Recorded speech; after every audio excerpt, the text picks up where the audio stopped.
નમસ્તે વિદ્યાર્થી મિત્રો।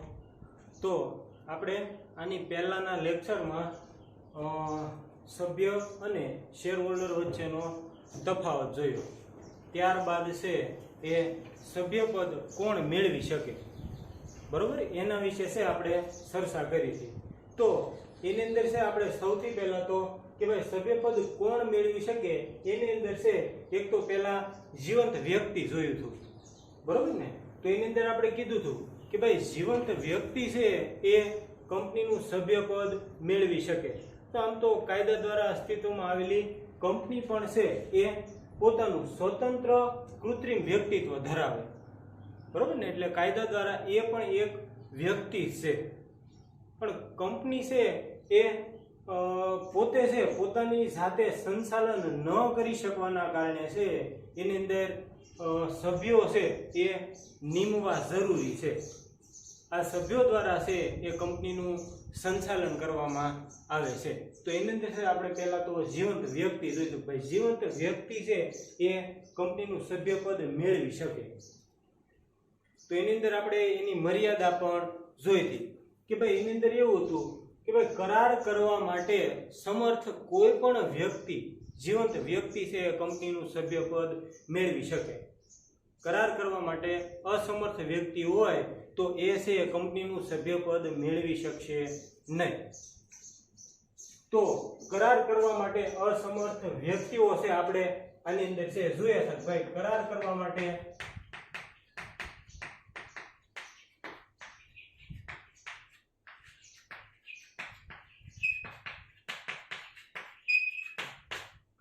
માટે છે અસમર્થ વ્યક્તિઓ કોણ કોણ, તો કે ભાઈ એક તો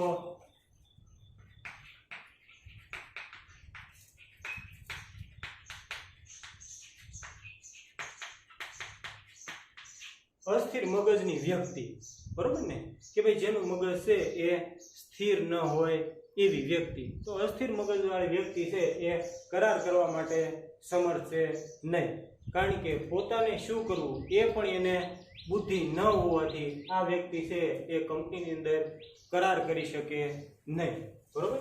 પછી છે એ નાદાર વ્યક્તિ। નાદાર એટલે કે ભાઈ જે વ્યક્તિ ઉપર છે એ દેવું વધી ગયું હોય અને પોતાનું દેવું ચૂકવવા માટે અસમર્થ ન હોય એવી વ્યક્તિ છે કંપનીનું સભ્યપદ મેળવી શકે નહીં। દાખલા તરીકે આપણે છે એ ઘણા ટાઈમથી કે ભાઈ વિજય માલ્યા છે, નીરવ મોદી છે, આ દરેક વ્યક્તિને છે એ આપણા અદાલત દ્વારા એટલે કે ભાઈ સરકારે છે એ વ્યક્તિને નાદાર જાહેર કરેલા છે, એટલા માટે એ વ્યક્તિ છે આ કંપનીનું સભ્યપદ મેળવી શકે નહીં, બરોબર। પછી ત્રીજું ભાઈ સગીર વ્યક્તિ। સગીર વ્યક્તિની અંદર છે કે ભાઈ નાની ઉંમરની, ભાઈ 14 વર્ષથી નીચેની વ્યક્તિ છે એ કંપનીનું સભ્યપદ ન મેળવી શકે, કારણ કે ભારતની અંદર છે કે ભાઈ એવા વ્યક્તિઓને મજૂરી કરવા ઉપર પ્રતિબંધ છે એ રાખેલો છે। હવે મજૂરી ન કરે તો એની પાસે છે પૂરતા નાણાંની સગવડ ન હોવાથી, બરોબર ને, એટલા માટે છે એ સગીર વ્યક્તિ કંપનીનું સભ્યપદ મેળવી શકશે નહીં। આ બાબત કે ભાઈ સગીરની બાબતમાં આપણી સરકારે છે એક અપવાદ છે એ સ્વીકારેલો છે। તો ભાઈ શું અપવાદ છે, તો ભાઈ સગીર વ્યક્તિ છે, બરોબર, નાની ઉંમરની વ્યક્તિ છે એની અંદર એનો કુટુંબનો કોઈ વ્યક્તિ, વડીલ વ્યક્તિ હોય એ વ્યક્તિ છે આ સગીરના નામે કંપનીની અંદર છે એ શેરની અંદર રોકાણ કરી અને કંપનીનું સભ્યપદ છે એ મેળવી શકે છે। આ સગીરની બાબતમાં એક અપવાદ છે। એના પછીનો મુદ્દો છે ભાઈ પેઢીના ભાગીદારો છે। હવે આ વ્યાપારી પેઢી છે એ કાયદા દ્વારા છે એ વ્યક્તિ તરીકે સ્વીકારવામાં આવેલી નથી, એટલા માટે આ પેઢી છે એ કંપનીનું સભ્યપદ મેળવી શકશે નહીં।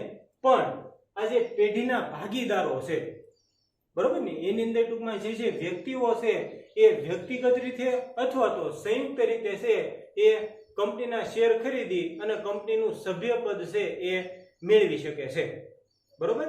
એટલે આ કોઈ પણ વ્યાપારી પેઢી હોય એ કંપનીનું સભ્યપદ નહીં મેળવી શકે, પણ એના જે ભાગીદારો છે એ વ્યક્તિગત રીતે અથવા તો સંયુક્ત રીતે છે એ કંપનીનું સભ્યપદ મેળવી શકશે. બરોબર. તો આ વ્યાપારી પેઢી જીવત વ્યક્તિ અને પેઢીના ભાગીદારો એના બંને વિશે છે આપણે માહિતી મેળવી હતી. હવે એના પછીનો મુદ્દો છે કે ભાઈ હિન્દુ અવિભક્ત કુટુંબ. બરોબર ને. આપણે જે કુટુંબ પ્રથા છે તો એ કાયદા દ્વારા ટૂંકમાં છે એ વ્યક્તિ તરીકે સ્વીકારેલ નથી. બરોબર. એટલા માટે આ જે આપણું હિન્દુ અવિભક્ત કુટુંબ છે એ પણ કંપનીનું સભ્યપદ મેળવી શકશે નહીં. હવે કુટુંબની અંદર જે સભ્યો છે સગીર સિવાયના, બરોબર ને, જો એની અંદર સગીર હોય, અસ્થિર મગજની હોય, પછી નાદારે હોય, આ સિવાયની જે વ્યક્તિઓ છે એ કંપનીના શેર ધારણ કરી અને કંપનીનું સભ્યપદ છે એ પ્રાપ્ત કરી શકે છે.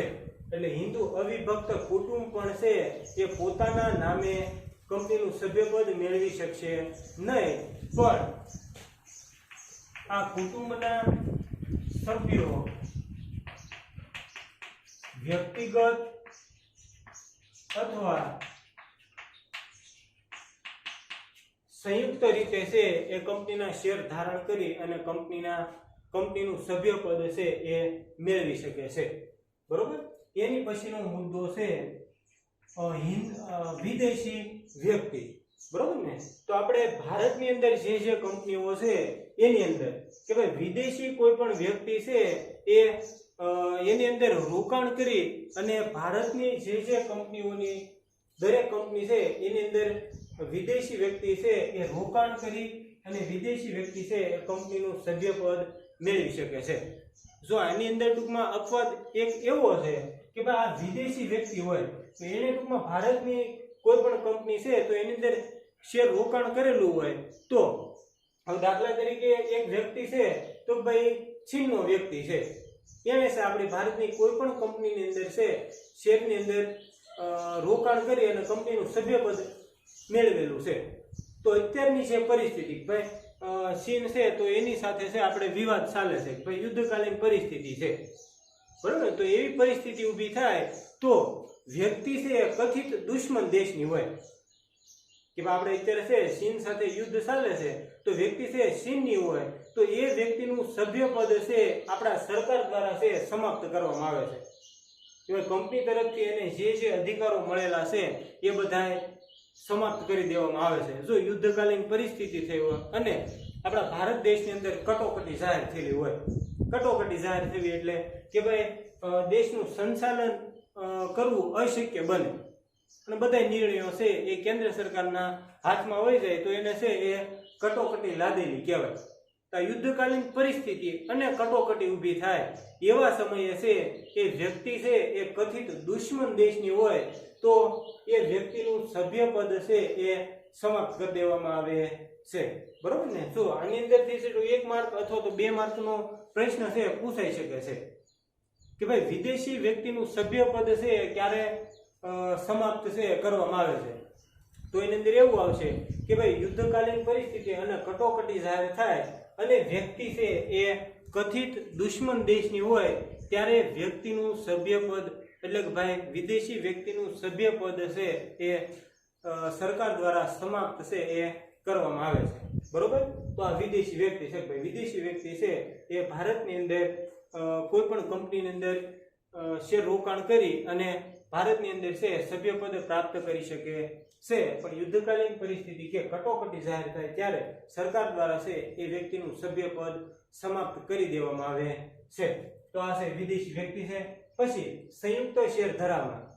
જો વ્યક્તિગત રીતે જે રીતે શેર ખરીદી શકાય છે એ રીતે છે એ સંયુક્ત રીતે શેર છે ધારણ કરી શકાય છે. દાખલા તરીકે કોઈ પણ એક વ્યક્તિ છે તો એ કંપનીની અંદર રોકાણ કરી શકે.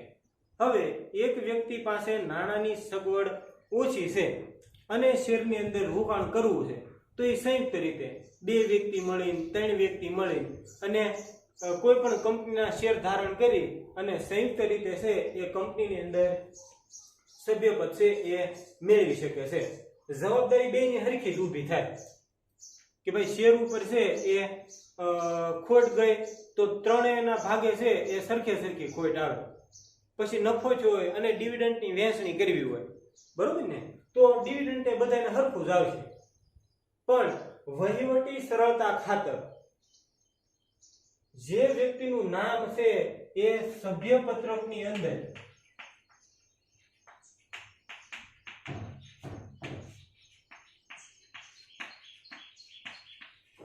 પહેલું લખેલું હોય, બરોબર ને, વહીવટી સરળતા ખાતર જે વ્યક્તિનું નામ છે એ સભ્યપત્રકની અંદર પહેલું લખેલું હોય એ વ્યક્તિના નામે છે એ કંપની દરેકે દરેક વહીવટ કરશે. હવે કંપનીને કેવા વહીવટ કરવાના હોય તો ભાઈ ડિવિડન્ડની વોરંટ આપવાની હોય. ભાઈ વર્ષના અંતે છે એ કંપનીએ જે નફો કરેલો છે, બરોબર ને, આપણે છે ડિવિડન્ડની ચૂકવણી ભણી ગયા, તો ભાઈ ડિવિડન્ડની ચૂકવણી છે તો ભાઈ કંપનીના કુલ નફામાંથી કંપનીનો જે આખા વર્ષનો ખર્ચ હોય એ કાઢતા જે રકમ વધે છે એ રકમમાંથી છે એ દરેકે દરેક સભ્યોને છે ડિવિડન્ડની વહેંચણી છે એ કરી શકાય, બરોબર ને. તો આ જે ડિવિડન્ડની વહેંચણી કરવાની છે તો એનું પત્રક આપવાનું હોય. પછી કંપનીનું જે ઓફિશિયલ ગેઝેટ આવે કે ભાઈ આ કંપનીનું ઓફિશિયલ ગેઝેટ એટલે શું, તો ભાઈ કંપનીની જે પર્સનલ બુક આવે કે ભાઈ એની અંદર છે તો કંપનીના સભ્યોને જ માહિતી મળે, બરોબર ને.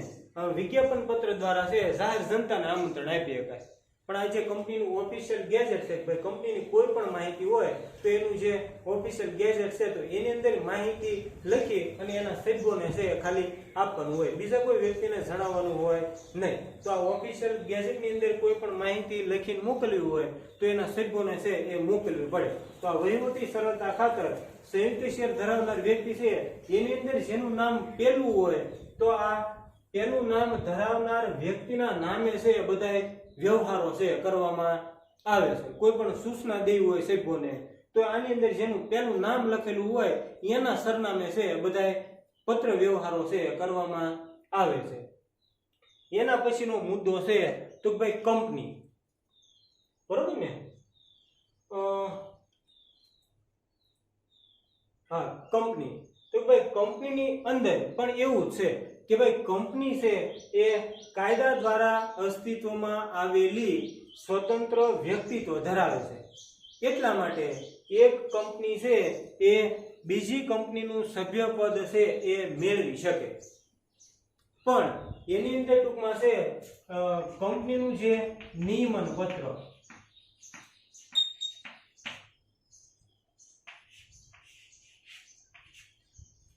કંપની કયા નીતિ નિયમો પ્રમાણે ચાલશે એના માટેના નિયમો માટેનું જે પત્રક તૈયાર કરવામાં આવેલું છે એ નિયમન પત્ર છે. આ નિયમન પત્રને આધીન રહીને અને એક કંપની છે એ બીજી કંપનીનું સભ્યપદ છે એ મેળવી શકે. જો નિયમન પત્ર ની અંદર લખેલું ભાઈ અમે છે બીજી કોઈ પણ કંપનીના શેર છે એ ધારણ કરી શકશું તો ધારણ કરી શકે. નિયમન પત્રની અંદર ઉલ્લેખ હોય ભાઈ અમે છે બીજી કંપનીના શેર છે ખરીદશું નહીં તો કંપની છે એ બીજી કંપનીનું સભ્યપદ મેળવી શકે નહીં, બરોબર. પછી કે ભાઈ આની અંદર છે એક તો શાસક કંપની આવે અને ગૌણ કંપની આવશે, બરોબર ને. આ શાસક કંપની અને ગૌણ કંપની, બરોબર. તો આ ગૌણ કંપની છે એ શાસક કંપનીનું સભ્યપદ છે એ મેળવી શકશે નહીં, બરોબર. કારણ કે જે નિમ્ન કક્ષાની સંસ્થા છે એનું સંચાલન છે એ આ જે શાસક કંપની એટલે ભાઈ ઉપરની કંપની હોય એના દ્વારા જ કરી શકાય, બરોબર ને. કે ભાઈ મુખ્ય કંપની છે તો એનું સંકુલ છે વિશાળ હોવાનું, એ ગૌણ કંપની એટલે ભાઈ બીજી શાખા પેટા શાખા છે એ કદાચ એનાથી નાની પણ હોઈ શકે, બરોબર. એટલે ઉચ્ચ અધિકારી હોય એ એનાથી નિમ્ન કક્ષાના અધિકારીઓને છે એ સંચાલન કરી શકે. પછી નિમ્ન કક્ષાના અધિકારીઓ છે તો એક ભાઈ આ જે ઉચ્ચ હોદ્દો ધરાવનાર વ્યક્તિ છે એનું સંચાલન કરી શકશે નહીં, બરોબર ને. આ આપણે છે તો ભાઈ આ શૈક્ષણિક સંસ્થાઓ છે એનું સંચાલન છે એ શિક્ષણ મંત્રી દ્વારા કરવામાં આવે, એટલે ભાઈ ઉચ્ચ હોદ્દો ધરાવનાર વ્યક્તિ છે એનું સંચાલન કરશે. પછી આપણે એને સૂચના આપી કે ભાઈ તમે છે આમ કરો તેમ કરો તો તો એ શક્ય નથી. એટલા માટે છે કે ભાઈ ગૌણ કંપની છે એની શાસક કંપનીનું સભ્યપદ મેળવી શકશે નહીં. શાસક કંપની છે એ અન્ય કંપનીનું સભ્યપદ છે એ મેળવી શકે. આની અંદર પણ ટૂંકમાં છે અપવાદરૂપ સંજોગો છે, બરોબર ને. હવે દાખલા તરીકે અપવાદરૂપ સંજોગો એવા છે કે ભાઈ શાસક કંપની છે તો એની અંદર છે કોઈ પણ વ્યક્તિનું અથવા તો સંચાલકનું છે એ મૃત્યુ થયું અને કાયદેસરનો પ્રતિનિધિ છે આ ગૌણ કંપનીમાંથી છે. વારસદાર ન હોય તો કાયદેસરનો પ્રતિનિધિ છે એની નિમણૂક કરી શકાય, બરોબર ને. તો આ ટૂંકમાં શાસક કંપની છે એની અંદરથી કોઈ પણ સભ્યનું મૃત્યુ થયું સંચાલકનું, તો એવે સમયે છે કાયદેસરના પ્રતિનિધિ તરીકે ગૌણ કંપની છે એનો નિર્દેશ થયેલો હોય તો એવા સમયે આ ગૌણ કંપની છે એ શાસક કંપનીનું સભ્યપદ છે એ મેળવી શકે. પણ એની અંદર છે આ ગૌણ કંપનીના કોઈ આવક ન હોવી જોઈએ. કંપનીની અંદરથી વ્યક્તિગત આવક છે કોઈ હોવી જોઈએ નહીં. એટલે ભાઈ વ્યક્તિગત ફાયદો છે એને કરવાનો હોય નહીં. વ્યક્તિગત ફાયદો થતો હોય તો એવે વખતે છે આ ગૌણ કંપની શાસક કંપનીનું સભ્યપદ મેળવી શકશે નહીં. તો આ છે એ કંપની છે એટલે ભાઈ એની અંદર એવું આવે ભાઈ એક કંપની છે એ બીજી વ્યક્તિનું સભ્યપદ છે એ મેળવી શકે. શું કરવા? તો ભાઈ આ કંપની છે એ કાયદા દ્વારા અસ્તિત્વમાં આવેલ કૃત્રિમ વ્યક્તિત્વ ધરાવે છે. એટલે ભાઈ ભારતની અંદર એવો નિયમ છે કે ભાઈ એક વ્યક્તિ છે એ કંપનીનું સભ્યપદ છે એ મેળવી શકે. એટલે કંપની છે એક વ્યક્તિ છે, સભ્ય છે, એટલા માટે છે એ અન્ય કંપનીનું સભ્યપદ પ્રાપ્ત છે કરી શકે છે. પછી અન્ય સંસ્થાઓ છે. અન્ય સંસ્થાઓની અંદર કે ભાઈ કાયદા દ્વારા અસ્તિત્વમાં આવેલી કોઈ પણ કંપની છે, સહકારી મંડળીઓ છે, અન્ય સંસ્થાઓ છે. આ દરેકે દરેક સંસ્થાઓ છે એ કંપનીની અંદર છે રોકાણ કરી અને સભ્યપદ છે એ પ્રાપ્ત કરી શકે છે. દાખલા તરીકે આની અંદર સહકારી મંડળીઓ આવે તો ભાઈ સહકારી મંડળીઓમાં તો ભાઈ ભાવનગર કોઓપરેટિવ બેંક છે તો એ સહકારી મંડળીમાં આવે. પછી આપણે કૃષિ શાખાઓ છે બધી, બરોબર ને, તો એ પણ છે એ સહકારી મંડળીમાં જ આવશે. આપણે પહેલાના સમયમાં જો કે અત્યારે આની ટૂંકમાં છે આ સહકારી મંડળીઓ તો એની પ્રક્રિયા છે એ ઓનલાઈન નથી. ઓફલાઈન શેરની ખરીદ વેચાણ છે અત્યારે કરી શકે છે. બાકી અત્યારે છે કે ભાઈ ડીમેટ ખાતું સૌથી પહેલા તો પડાવવું પડે. ડીમેટ ખાતું હોય એવી વ્યક્તિઓ છે શેરની ખરીદ વેચાણ છે એ કરી શકે છે. પણ આ સહકારી મંડળીઓમાં જૂની પદ્ધતિ જ અત્યારે ચાલુ છે કે ભાઈ ઓફલાઈન છે એ શેરની ખરીદ વેચાણની પ્રક્રિયા છે એ થાય છે. એટલે ભાઈ પહેલાના સમયમાં એટલે હજી ચાલુ જ છે કે ભાઈ ખેડૂતને છે તો શેર આપવામાં આવતા, બરોબર ને. તો એ સહકારી મંડળી છે તો કંપનીના શેર ધારણ કરી અને સભ્યપદ છે એ મેળવી શકે છે, બરોબર. એના પછી છે આપણે સભ્યપદ છે એ કઈ રીતે મેળવી શકાય, બરોબર. સભ્યપદ છે એ કઈ રીતે પ્રાપ્ત થાય છે એની પહેલા આ એક પ્રશ્ન છે કે ભાઈ સભ્યપદ છે એ કોણ મેળવી શકે? તો આ દરેક વ્યક્તિ છે કંપનીનું સભ્યપદ મેળવી શકે. આપણે સૌથી પહેલા છે જીવંત વ્યક્તિ ભણી ગયા, બરોબર. તો એની અંદર છે કે કરાર કરવા સમર્થ કોઈ પણ વ્યક્તિ છે સભ્યપદ મેળવી શકે. અપવાદરૂપ સંજોગો છે કે ભાઈ આવી વ્યક્તિ છે કંપનીનું સભ્યપદ મેળવી શકે નહીં. એના પછી છે પેઢીના ભાગીદારો, વ્યાપારી પેઢી સભ્યપદ મેળવી શકે નહીં. પણ એની અંદર ટૂંકમાં જે વ્યક્તિઓ છે એ વ્યક્તિગત રીતે અથવા તો સંયુક્ત રીતે છે કંપનીનું સભ્યપદ મેળવી શકે. એના પછી છે હિન્દુ અવિભક્ત કુટુંબ. આ હિન્દુ અવિભક્ત કુટુંબ પણ વ્યક્તિ નથી એટલા માટે છે કંપનીનું સભ્યપદ મેળવી ન શકે. પણ એના સભ્યો છે વ્યક્તિગત અથવા તો સંયુક્ત રીતે છે કંપનીના શેર ધારણ કરી અને સભ્યપદ મેળવી શકે છે. પછી છે વિદેશી વ્યક્તિ, બરાબર. વિદેશી વ્યક્તિ પણ ભારતની કંપનીની અંદર છે એ રોકાણ કરી અને સભ્યપદ મેળવી શકે. મર્યાદા એ છે કે ભાઈ યુદ્ધકાલીન પરિસ્થિતિ કે કટોકટી જાહેર થાય ત્યારે વ્યક્તિ છે કથિત દુશ્મન દેશની હોય તો એનું સભ્યપદ છે એ સમાપ્ત કરવામાં આવે છે. સંયુક્ત શેર ધરાવનાર વ્યક્તિગત રીતે ધારણ કરી શકાય એ રીતે છે એ 2 વ્યક્તિ 3 વ્યક્તિ 4 વ્યક્તિ ભેગા મળીને પણ કંપનીનું સભ્યપદ છે એ પ્રાપ્ત કરી શકે છે. જવાબદારી છે બધાની એક હરખી છે, પણ વહીવટી સરળતા ખાતર જે વ્યક્તિનું નામ પહેલું હોય એના નામે છે કંપની પત્ર વ્યવહાર છે કરે છે. કંપની છે એક કંપની છે એ બીજી કંપનીનું સભ્યપદ છે એ મેળવી શકે છે. અન્ય સંસ્થાઓ છે તો એની અંદર સહકારી મંડળીઓ આવે, કાયદા દ્વારા અસ્તિત્વમાં આવેલી કોઈ પણ સંસ્થાઓ છે એ પણ કંપનીના શેર ધારણ કરી અને કંપનીનું સભ્યપદ છે એ મેળવી શકે છે. તો આ પ્રશ્ન છે અહીંયા આપણે પૂર્ણ કરીએ.